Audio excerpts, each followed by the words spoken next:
განას რესპუბლიკის ერთ-ერთი ტომის ბელადი ბარიმა ამოაკო საქართველოს ოკუპირებულ სოხუმს ესტუმრა თავის დელეგაციასთან ერთად და გაფორმდა ეგრეთ წოდებული დაძმობილების ხელშეკრულება საოკუპაციო რეჟიმთან. აქ უნდა აღინიშნოს, რომ აღნიშნულ დაძმობილების ხელშეკრულებას აქვს ნულოვანი სამართლებრივი შინაარსი.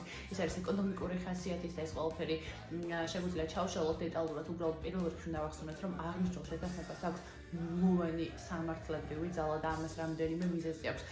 პირველ რიგში განა არის საპრეზიდენტო რესპუბლიკა, რომელსაც ყავს საკუთარი ლეგიტიმური პრეზიდენტი და ეს არის ჯონ მაჰამა, რომელიც მართავს კონსტიტუციურად საკუთარ სახელმწიფოს, განას რესპუბლიკას და იქნება ეს აღნიშნული ტომის ბელადი დარკო თუ იქნება სხვა ტომის ბელადი, რომელიც ბრალოდარიან განაში, არაერთი ტომის ბელადია, ეგრეთ წოდებული ჩიფები, რომელთაც აქვთ მხოლოდ შიდა კულტურული უფლებამოსილება. ისტორიულად, აი დაახლოებით ფეოდალურ კონტექსტთან მიახლოებით რომ წარმოვიდგინოთ, ისტორიულად მათ აქვთ საკმაოდ დიდი რაოდენობით მიწები და ამ კონკრეტულ მიწებზე ვრცელდება მათი სიმბოლური და ნაწილობრივ სამართლებრივი გავლენა, როგორც არის მაგალითად საოჯახო დავების მოგვარება, ასევე შიდა ტომობრივი გადაწყვეტილებების მიღება და უფრო მეტად ბელადების ინსტიტუტი განაში დღეს უკვე ატარებს სიმბოლურ ხასიათს. შესაბამისად, მათივე კონსტიტუციით არავითარი უფლება არ ჰქონდათ, რომ მათ საერთაშორისო ურთიერთობებში რაიმე ტიპის ხელშეკრულება დაედოთ ან წარმოდგენა გაეკეთებინათ. ოფიციალური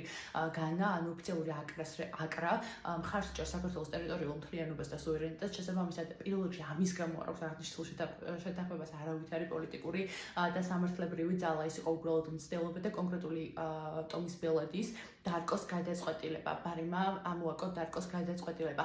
მეორე და რაც არის კიდევ უფრო მნიშვნელოვანი, ეს არის თვითონ საქართველოს კანონმდებლობა, საქართველოს კანონმდებლობით, რომელიც გარანტირებულია როგორც საქართველოს კონსტიტუციით, ასევე საოკუპაციო ოკუპირებული ტერიტორიების შესახებ საქართველოს კანონით გამორიცხავს თუნდაც ეკონომიკურ ნებისმიერი ტიპის შეთანხმებას საქართველოს ცენტრალური ხელისუფლების გავლის გარეშე ოკუპირებულ ტერიტორიებზე. იქნება ეს აფხაზეთის კუთხე თუ ცხინვალის რეგიონი.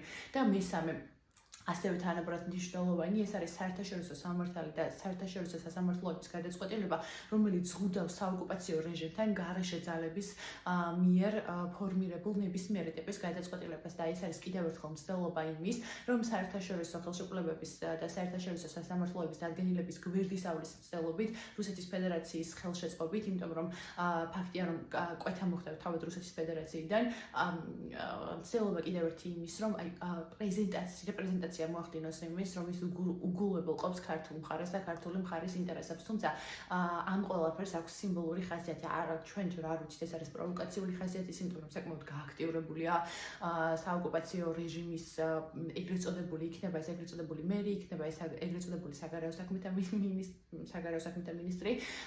არ აქვს ამას განსაკუთრებული მნიშვნელობა.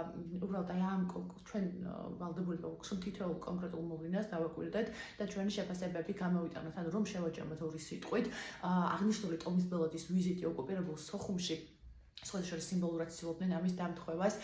ეს არის სუხუმი, ორივე თვითონ სუხუმის ადმინისტრაციული ოლქი, რომელსაც ასევე საკუთარი ლეგიტიმური მმართველი ყავს, ეს ლიდია ოხანევო-სარა, რომელიც მართავს ლეგიტიმურად აღნიშნულ ოლქს განას რესპუბლიკაში და რასაც წარმოადგენს ტომობრივად და სიმბოლურად აღნიშნული ჩვენი ტომის ბელადი, რომელიც ჩამოვიდა ოკუპირებულ სოხუმში დარკო და რეალურად ორივე სოხუმიც, სოხუმი როგორც იცით ქართული ტოპონიმია და მოდის ცხუმიდან, სვანურმებრული ტოპონიმია, ქალაქი სოხუმი და მათაც აქვთ სოხუმის ოლქი, რომლის ტომობრივი წარმომადგენელიც იყო ოკუპირებულ სოხუმში და ორივე რუსულად სუხუმ იწერება ერთნაირად, სუხუმ და სუხუმი იწერება ერთნაირად, თუმცა ლათინურად რა თქმა უნდა KH იწერება სოხუმი. ხომ რომ შევაჯამოთ, ეს არის უბრალოდ კიდევ ერთი ჩემი პირველი შეფასებით, ეს არის კიდევ ერთი ასე ვთქვათ მცდელობა იმის, რომ ძალიან ისეთი მოსაწყენი მცდელობა იმის, რომ არ ვიცი, იქნება საოკუპაციო რეჟიმის მიერ პროვოკაციული მცდელობა თუ სეპარატისტული რეჟიმის მხრიდან